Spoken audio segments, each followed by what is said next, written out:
발견이라는 말은 사실 어딘가에 분명히 있었던 것을 알게 된 것을 말합니다. 분명히 어딘가에 있었었는데 몰랐던 거죠. 알지 못했던. 그러다가 그것을 나중에 뒤늦게서야 발견하게 되죠. 마치 보물지도를 갖고 보물섬을 찾으려는 그런 이야기와도 같습니다. 보물섬도 분명 어딘가에 있었기 때문에 찾은 후에 발견했다고 하지 않습니까? 중요한 것은 누구에게는 그것이 가치가 있는 보물이지만 누구에게는 보잘것없는 그런 물건이 될 수도 있고, 혹 그것이 보물임을 알지만 그것을 찾기 위해서 수고와 노력과 희생과 또 그런 노동을 하고 싶지 않을 수도 있거든요. 죽을 수도 있다면 차라리 안 하는 게 낫지, 어딘가 다칠 것 같다면 안 하는 게 낫지, 그런 거죠. 그 가치를 내 생명보다 그 가치가 낫다고 생각하는 거죠. 누군가는 모험을 좋아해서 그러는 거 아니냐는 그런 질문을 할 수 있겠지만, 만약에 여러분의 그런 쇼핑 장바구니, 그 위시리스트에 1위에 있던 그 물건을 99% 할인 세일한다고 여러분이 말을 듣게 된다면 그건 모험이라고 할 수가 없죠.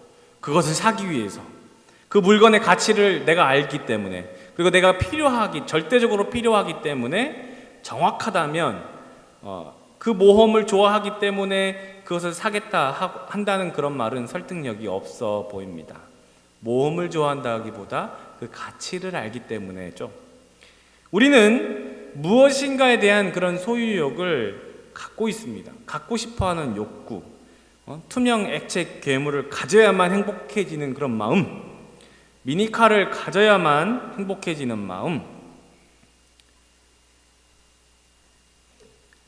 애기 돼지가 날개를 달고 날아다니는 그런 마음, 뭔가 그런 것들을 가져야만이 기뻐하는 그런 소소한 기쁨들이 있어요. 우리가 어떨 때 제일 감격하느냐면, 돈을 주고 사고 싶었던 그런 것들을, 어떤 것을 누군가가 선물로 줬을 때 제일 행복하죠. 생일 선물, 그런 거 아니겠습니까? 기념일 선물. 부부끼리 기념일 선물 안 챙겨주면 늙어서 고생한다는 말이 있죠. 저도 잘하려고 아주 많이 상당히 애를 씁니다. 그렇게 얻게 된 선물은 그날 밤 꿈속에서 또 나타나요. 얼마나 갖고 싶었으면. 이런 기쁨을 통해서 알게 되는 사실은, 이런 선물도 이런 기쁨을 주는데, 주님은 내게 아무 값없이 큰 은혜를 주셨는데 그것이 얼마나 기쁘고, 그리고 그 은혜는 얼마나 그 기쁨은 더할까, 이런 생각을 하게 되죠. 예수님께서 영원한 생명을 주시려고 나 대신 죽음을 택하시고 믿는 자에게 생명을 주신 그 은혜, 우리는 이 땅이 본선 경기라고 생각하고 쭉 뛰지만, 이 땅은 예선전임에 틀림이 없습니다. 본선은 하나님과 함께 있는 그 하나님 나라에서 시작되는 거예요. 중요한 것은 예선에서 본선 진출을 하려고 죽어라 뛴다고 진출하는 게 아니죠. 승점? 아니에요. 경우의 수? 아니에요. 페어 플레이어? 아니에요. 그런 게 아니에요. 우리가 생각하는 그런 세상적인 성공 여부와 상관이 없어요.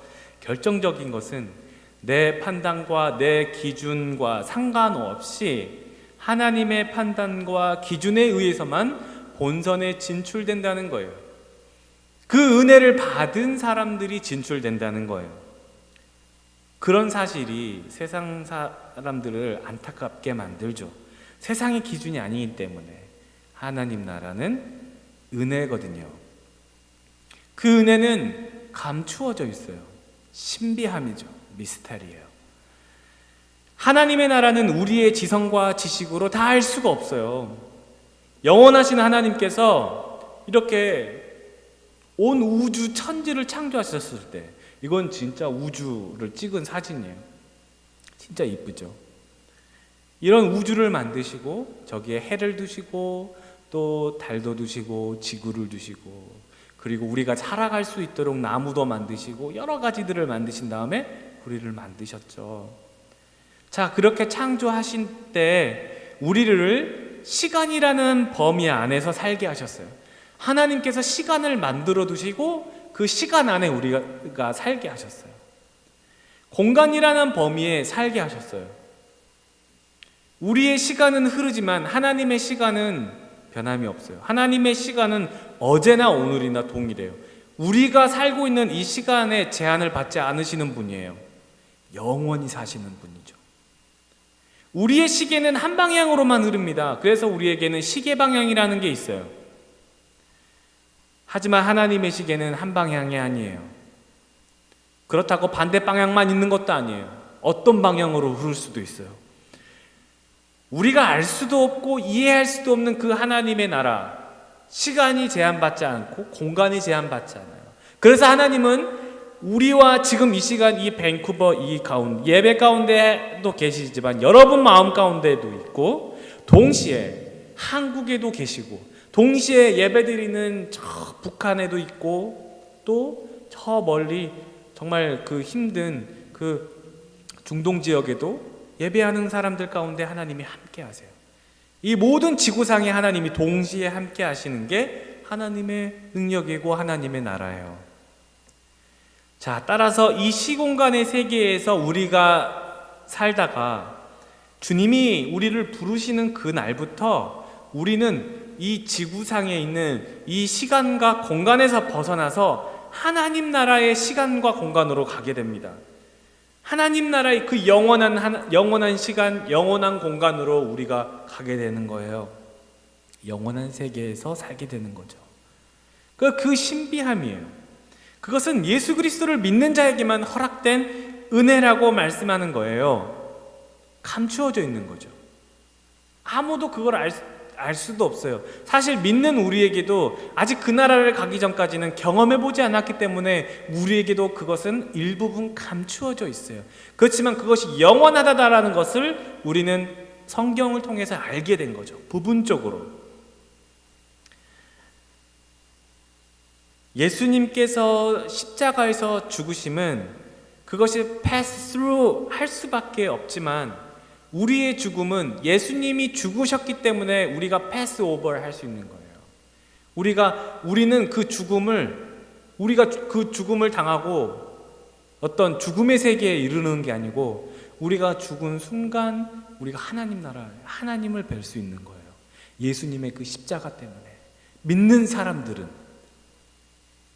그냥 패스 오버 되는 거예요. 하나님 나라로.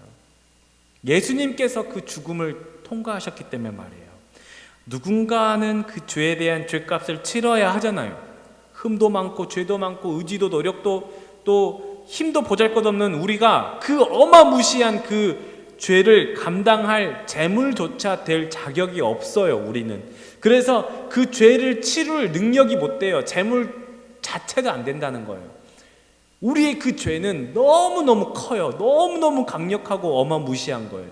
그래서 예수님만이, 흠없으신 예수님만이, 능력 있으신 예수님만이, 온전한 인간이신 예수님만이, 하나님의 아들이신 예수님만이, 그분만이 십자가에서 죽으실 수 있는 제물의 자격이 되신 거였어요.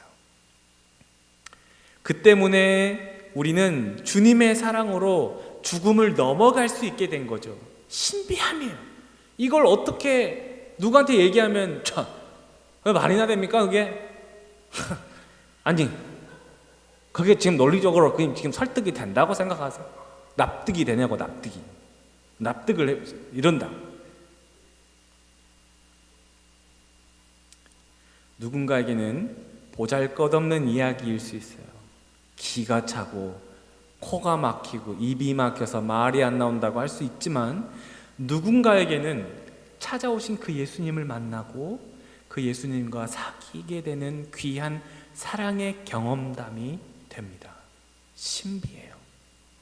우리는 그 사랑을 찾아서 모험인 듯 모험 아닌 모험 같은 보화를 찾아 나서는 거예요. 우리에게는 신화와 전설 같은 그 이야기가 아니고 직접 경험했고 확인했던 실제이기 때문에 그래요. 발견하는 거예요. 어딘가에 있기 때문에. 근데 숨겨져 있어요. 오늘 예수님이 숨겨져 있대요. 밭에 감춰져 있는 보물과 같다고 말씀하세요. 그래서 이것을 발견한 사람은 자기의 소유를 다 팔아서 그 밭을 통째로 사야겠다는 결정을 내리게 됩니다. 이 농부는 지금 남의 밭에 와서 이 농사 일을, 밭일을 하고 있다가 지금 뭔가 이상한 게 걸린 거예요. 보니까 보화죠. 그래서 자기 집 재산을 다 팔아가지고 이 밭을 통째로 산 거예요. 보화를 발견하지 못한 사람에게는 미련하고 어리석어 보이는 게 당연합니다. 아니 그 밭을 못 얻어 사? 전 재산 다 팔아서? 못 봤으니까, 경험을 못 해봤으니까 그 밭을 통째로 살 만큼 귀해요. 자기 전 재산을 팔 만큼 보화가 값지다는 거예요. 발견했기 때문에. 우리는 여기서 그 보화를 발견했다는 것에 관심을 집중해 보겠습니다. 모아서. 그 사람은 평상시대로 열심히 밭을 쟁기질을 합니다. 삽질도 합니다. 돌도 골라내고 잡초도 뽑고 씨를 뿌리기 위해서 일을 하는 거예요. 모든 밭에 보화가 있을 거라는 생각은 못했을 것입니다. 고대 근동에 그 당시에 이스라엘과 주변 나라에서는 마땅히 금고라는 것이 없어요. 맡겨놓을 은행도 또 없었어요. 은행이, 튼튼한 은행이 없었다는 얘기예요. 전쟁이 당시엔 자주 일어났어요. 빈번하게 막 쳐들어오고 했으니까 다른 사람들이 막 쳐들어오면 어떻게 했어요? 뺏기겠죠. 근데 튼튼한 이렇게 은행이 있습니까? 은행도 털리는데, 그쵸? 응? 은행도 왕궁처럼 큰 돌로 지어졌거나 무슨 바위에다가 구멍을 뚫어가지고 만든 그런 식의 그런 것이 아니기 때문에 일반 가정집처럼 흙으로 벽돌을 구워서 만들거나 돌을 쌓아가지고 만든 그런 집이기 때문에 그냥 발로 툭 차면은 벽이 무너질 정도로 그런 집들이니까 전쟁이 나면 다 뺏기는 거예요. 은행에 맡길 수가 없어요. 차라리 아무도 모르는 땅 속에 파가지고 항아리나 어떤 보자기나 어떤 옷 같은 데 싸가지고 묻어두는 거예요. 그렇게 해서 전쟁이 끝난 다음에 다시 와서 땅을 파고 되찾는 거죠. 그게 제일 안전한 방법이었어요. 그 당시에 많은 사람들이 그렇게 했었어요. 자, 근데 이 사람이 그 밭에서 보화를 발견한 이 사람의 이야기를 예수님이 들려주는 거예요. 천국은 마치 이렇게 밭에 감추인 보화 같았어요. 믿음 생활은 피곤하고 바쁘다고 국경일이라고 행사가 있다고 사는 게 힘들다고 쉬엄쉬엄 하는 게 아니라는 거예요. 이 농부는 열심히 일을 했어요. 주어진 일을 열심히 했단 말이에요.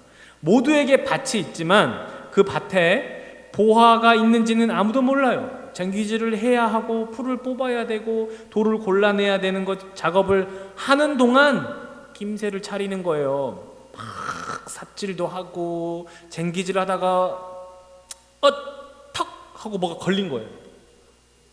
웬 큰 돌이 여기에 있는 거야. 안 되겠는데 파본 거예요. 근데 항아리가 나온 거예요.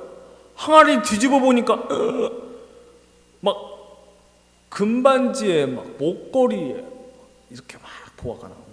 보화를 발견하려고 밭을 가는 사람이 어디 있어요? 우리는 천국 가기 위해서 예수님과 함께 하는 게 아니잖아요. 밭을 갈다 보니까 보화를 발견한 것처럼 예수님과 함께 하다 보니까 천국에 가게 되는 거거든요. 예수님은 그 당시 예수님과 많은 사람들이 천국은 좋아하는데 예수님은 안 좋아하네요. 왜냐하면 예수님 믿기가 참 힘들거든요. 천국은 다 좋아해요. 자, 근데 예수님이 왜 이야기를 했냐면, 예수님은 그 당시에 예수님과 함께 살던 유대인들이 잘 이해하기 쉬운 그런 생활 이야기를 통해서 천국을 말씀해 주시는 거예요. 모두가 다 이해하기 쉽도록. 복잡하고 어떤 막 심오한 막 수학 과학적인 논리나 어떤 암호가 있어야지 이 말씀을 풀어내게 하시는 게 아니란 말이에요. 예수님의 말씀을 듣던 사람들은 높은 학력도 아니고 또 그냥 그 사람들은 그냥 물고기 잡던 사람들이고 농사 짓던 사람들이고 가축을 키웠던 유목민들이에요. 그런 사람들 평상시처럼 그냥 밭을 갈던 거예요. 그들 중에 어부도 있었기 때문에 이렇게 값비싼 진주를 또 찾아다니기도 해요. 진짜 진주예요. 저 진주. 조개의 침으로 막 오랜 시간 동안 그것이 침이 이렇게 만들어져 가지고 이렇게 예쁜 진주가 만들어진 거죠. 오늘 본문에 나온 것처럼 좋은 진주를 구하는 장사와 같으니, 이 값진 진주 하나를 딱 발견하니까 이것을 살려고 전 재산을 팔아서 진주를 발견하는 것처럼 숨겨져 있거든요. 자, 우리는 단번에 어떤 결과를 바라고 기도의 응답을 바랄 때가 참 많아요. 그래서 예수님은 싫고 천국은 좋다는 말이 나오죠. 그런데 예수님이 이 밭에 숨겨진 보화, 값진 진주의 이야기를 하시는 의도에는 그것을 발견하면 좋아. 그런데 오래 걸릴 수도 있어. 그렇지만 지금 믿음을 지키는 일을 게을리하지 말라고도 말씀하시는 거예요. 우리가 하나님께 예배하고 기도하고 찬양하고 우리가 하나님 앞에 예수님을 만나기 위한 여러 가지 일들을, 여러 가지 것들을 예수님과 함께 하기 때문에 그것들을 게을리하지 않는 이유는 천국 가기 위해서가 아니고 예수님이 좋아서 하는 거라는 거예요. 자, 그렇지 않았다면 예수님이 감추어 놨다고 하실 필요가 없는 거예요. 저기 밭 중앙에 내가 숨겨놨어. 죽어라고 땅만 막 파는 거죠. 저기 나무 뒤에 있어. 너희 집 안방 한가운데 안방 밑바닥에 내가 숨겨놨어. 그날부터 공사 들어가죠. 막 안방 걷어내고 이렇게. 아니에요. 우리의 믿음에는 요행을 바라거나 빠른 지름길이 있다고 말씀하시는 게 아니에요. 되려 예수님은 늘 똑같은 말씀하시죠. 좁은 길 좁은 문 찾는 이가 적다고 하시는 거예요. 예수님을 만나러 가는 사람들은 편한 길이 아니래요. 널찍한 문이 아니래요. 거기는 사망의 길이래요. 그래서 세상을 쫓아가는 게 아니고 힘들고 어렵지만 그 좁은 길, 좁은 문을 향해서 예수님을 향해서 나아가는 거예요. 여기에 있다, 저기에 있다 알려주시지 않았어요. 숨겨져 있어요. 신비해요. 주님과 함께라면 이 고속도로 왕복 8차선 같겠죠? 난 이제 주님과 함께이기 때문에 이 고속도로를 달리고 싶어요. 지름길 맞죠? 주님이 한마디 하십니다. No way! 말도 안 돼. 그 말도 안 되는 소리예요. 주님과 함께 가는 길인데 참아 그 길이 힘든지. 다윗도 얘기하잖아요. 깊은 웅덩이야 수렁에서 나를 끌어올리시고. 깊은 웅덩이와 수렁이 있어요. 왜 그걸 모른 척 하시는 거예요? 왜 사람들은, 믿음의 사람들은 왜 그걸 그냥 외면하려고만 하고, 그걸 만나면 하나님 계속 나한테만 피할 길을 주세요라고 하는데, 아니에요. 직접 직면해야 할 필요가 있다고 말씀하시는 거예요. 정말 깊은 웅덩이와 수렁에 빠지잖아요. 그러면 주님은 죽지 않을 만큼 그쯤 됐다가 죽기 바로 직전에 끌어올리신다니까요. 죽기 직전에 끌어올리세요. 죽기 직전에. 숱한 어려움 뒤에 그리고서야 나를 반석 위에 올려두신다고 말씀하시는 거예요. 이게 알다가도 모를 일이에요. 그런데 흔들리지 않는 그 믿음이 보화를 발견하게 돼요. 진주를 발견하게 돼요. 여전히 그 좁은 길, 좁은 문을 향해서, 그 예수님을 향해서 나아가는 그 발걸음은 끊임없이 밭을 가는 농부와 같기 때문에, 좋은 진주를 발견하려고 하는 어부와 같기 때문에, 내가 내게 명령한 것이 아니냐, 너는 강하고 담대하라, 좌라나 우로나 치우치지 말라, 괜히 하신 말씀이 아니에요. 예수님과 함께하는 그 시간은, 이 시간 속에서도 참 많은 유혹을 받게 됩니다. 예수님과 함께 있는데도 물에 빠져버려요. 유혹을 받아요. 두려움이 찾아와요. 근데 그것을 이겨내라고 하시는 거예요. 그래 계속 밭을 가는 거죠. 어려움도 좌절도 낙심도 이겨내보라고 하시는 거예요. 우리의 믿음의 의지를 일으켜서 예수님을 더 찾으라고요. 예수님만 바라보라고요. 예수님께 더 매달리라고요. 살다 보면 꽤나 힘든 일들이 생길 때 넘어지기도 하고 울기도 하고 또 상처나기도 합니다. 또 장기간 누워 있게 될 일도 생겨요. 일어날 힘도 없을 정도로 말이요. 예수님이 다 아십니다. 우리 주님이 다 알고 계시더라고요.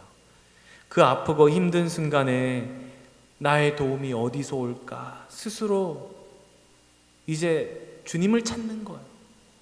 나의 쇼핑 장바구니 위시리스트는 나에겐 도움이 안 되는구나. 자기 소유를 다 팔아서 그 밭을 사고 진주를 사는 것처럼 예수님만이 나를 도우실 수 있구나. 이것을 느끼는 그 진심, 그 느끼는 시점이 이제 오게 되더라고요. 그 어떤 것도 나를 위로할 수 없는데 이제 나의 도움이 예수님께로부터 오는구나.